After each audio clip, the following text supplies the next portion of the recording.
Hi there, Ray Freeman here, Ray Freeman Psychotherapy. We've reached day 5 of my reflections on family and relational narcissism. That was a bit of a mouthful. It's Friday morning here in quite sunny UK, north of England. Um, Part 5 I've called 3 degrees of freedom, staying, going, or a bit of both. We've covered quite a lot in the last 4 days, and I'm going to tell you what we'll be covering next week towards the end of this, if I don't forget. I'm reading notes, don't forget, and just to make sure I get everything in. So, 3 degrees of freedom. Lots of people go, well, stay, go, and that go is a big jump. I always think there's a tipping point where outside of a relationship looks better than inside, and that's the point at which the individual person, you, may decide to jump. I often say to people, doing nothing is a choice, and it is a decision. No decisions in life are permanent, except for the obvious. So they're temporary. So they're always changeable. They're not written in stone. So staying, going, or a bit of both. You can't call one or the best choice and the other two not. It's unique to you, and must be made. That decision must be made by you. Leaving a toxic family is very seductive to the scapegoat because it promises some sort of clarity of life. Some will consider they cannot go and have to stay for a number of reasons. It could be finances, it could be children, it could be any relationships, it could be any number of reasons. Largely, I suspect that it is the unknown of escape, the landscape of what happens when you land, that holds you in place. And maybe that tipping point hasn't been reached. Unless, of course, you're pushed beyond that limit. If you are, then you're likely to make a temporary adjustment and withdraw for a while to allow a recovery of sorts and then back in for more of the same. The landscape must be so dysfunctional to make that jump into the unknown permanent. In practice, however, a lot of real life dilemmas have a third option, a middle path. You know, stay, go, both, neither. So in this instance, it's either you stay or you go or you find a middle path. This is different to the temporary withdrawal that I've just talked about, because this has an element of how you assert yourself, whereas the withdrawal through pain, through being damaged or hurt, there's no assertion and there's no assertive behavior in that. That's withdrawal to wound heal. Think in terms of 3 degrees of freedom, staying, going, or a bit of both. In many cases, this offers a more realistic framework for living your best life. And that's what you're entitled to do. It lets you weigh safety, values, obligations, the psychological cost to you if there is any. And having said all that, where the abuse of the scapegoat is above and beyond, they will more often opt for the total cutoff. I have clients that do that. Where my clients have made this decision in the past, it has been a liberation for them. But in many circumstances, liberation can also be found in this third degree of freedom, this bit of both. If you stay, for example, remain embedded in the relationship system with a minimal structural change, staying can mean full emotional and physical contact and a willingness to tolerate or try to adapt to persistent problems. And if that's the case, if you've tried to adapt to persistent problems in the past and you're still contemplating your position within this group, maybe the adaptation that you tried didn't work and you need to think about something else. The opposing to stay is going, of course. Severing ties completely, moving out, cutting off communication, or instituting no contact to protect your safety and well-being. Consider that when a scapegoat becomes that resilient, if you as an individual contemplate this move, it becomes liberating from all the abuse. The third degree, a bit of both, is a hybrid approach. It may include limited contact and structured interactions under your control, you the escapee, if you like. This middle ground is neither surrender, but it can mean escape. The past doesn't matter here. This is something that must be considered. And if staying makes sense, safety is not a risk. And problems are amenable to change. You know, minor chronic frictions, misunderstandings. Somebody gets drunk at a party, or you know, somebody says something rude. It happens all the time.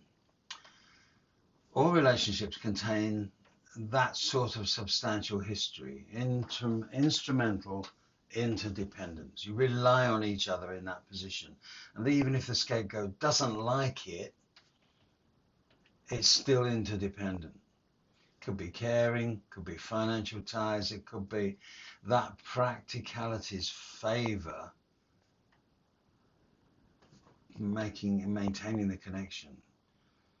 So in those circumstances, you're better off. You may think you are better off staying put. But staying in the family should be active, not passive.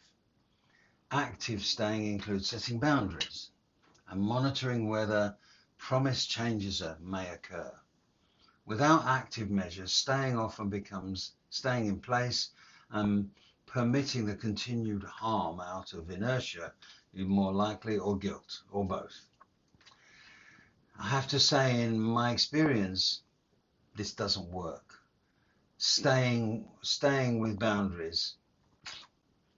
The only people that benefit from you not having boundaries are not going to want you to put them up.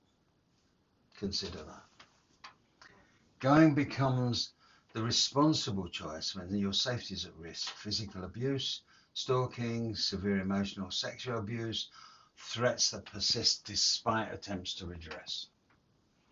That's the time you make the move.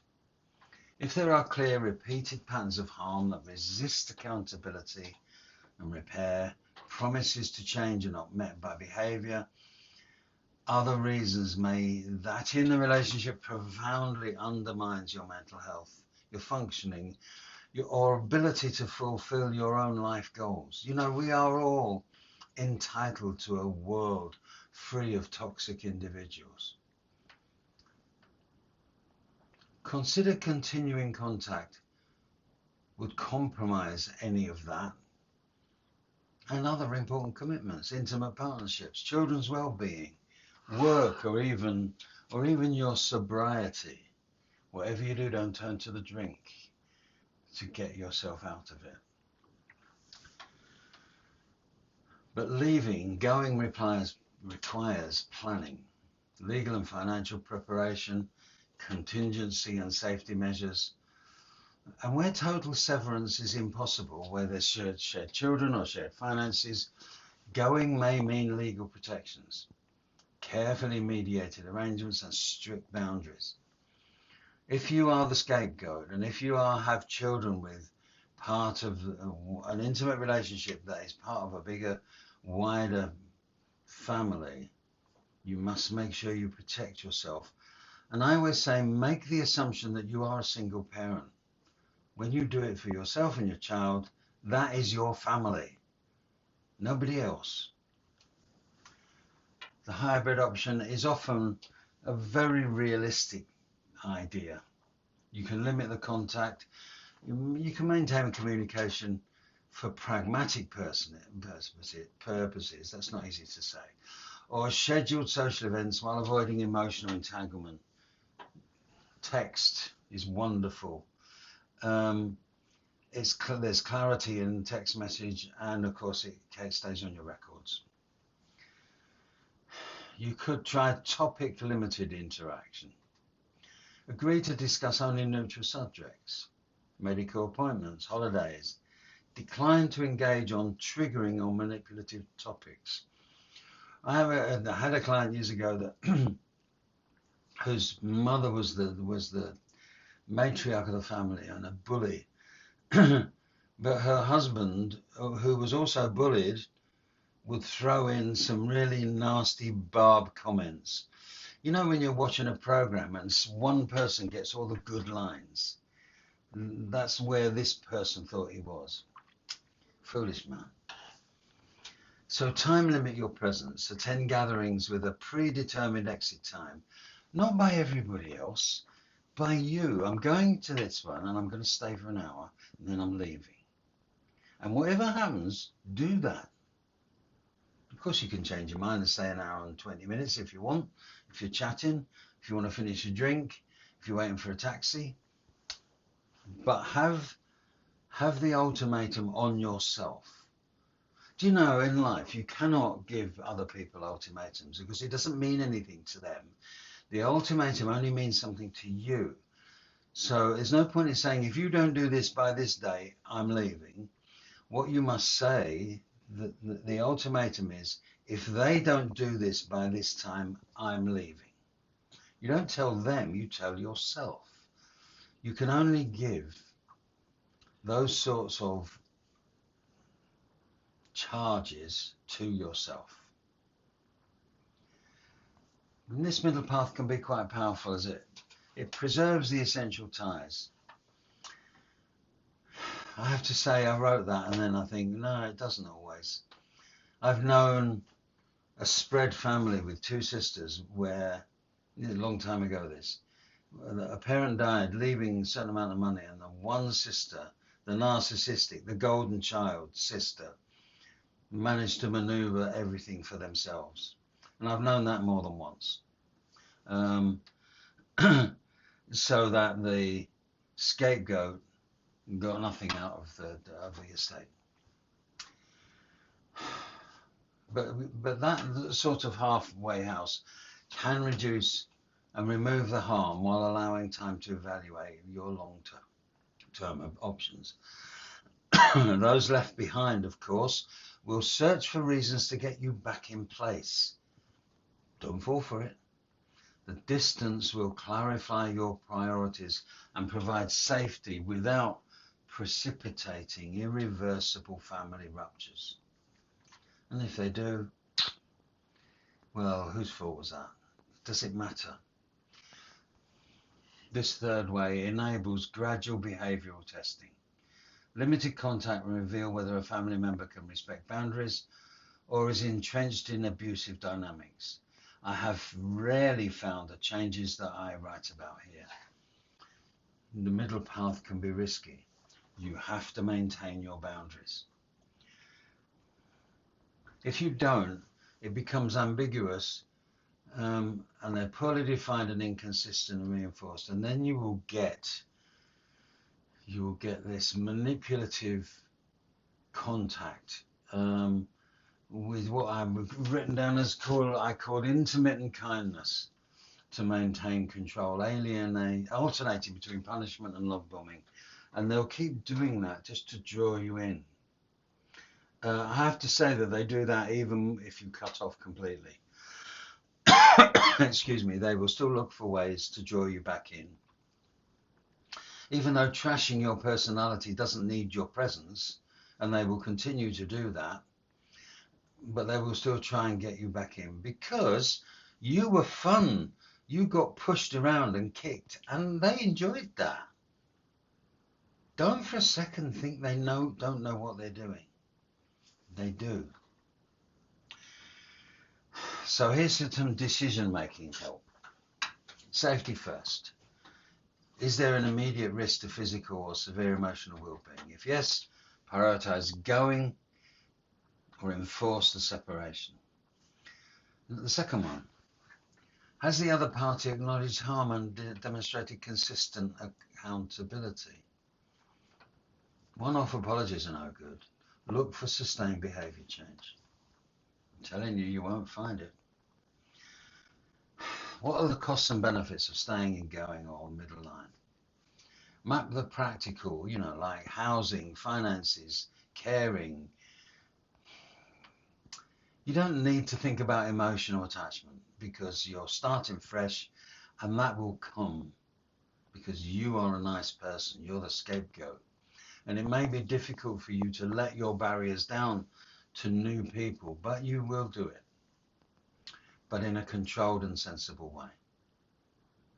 Make sure you've got the support and resources. Do you have the financial means, the social support, the legal advice, the therapy to sustain going or boundary enforcement? Lack of these resources may require a sort of a staged plan. You do a bit at a time.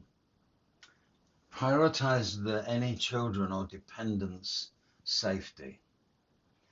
Co-parenting arrangements tell you they look for a middle ground. I have never known a narcissistic partner or family relations to co-parent. They do what I call counter-parent. And this is why I always emphasize the idea that you are a single parent. You make the decisions. Because if you try and get advice or meet other people's needs, it never works. Not in my experience.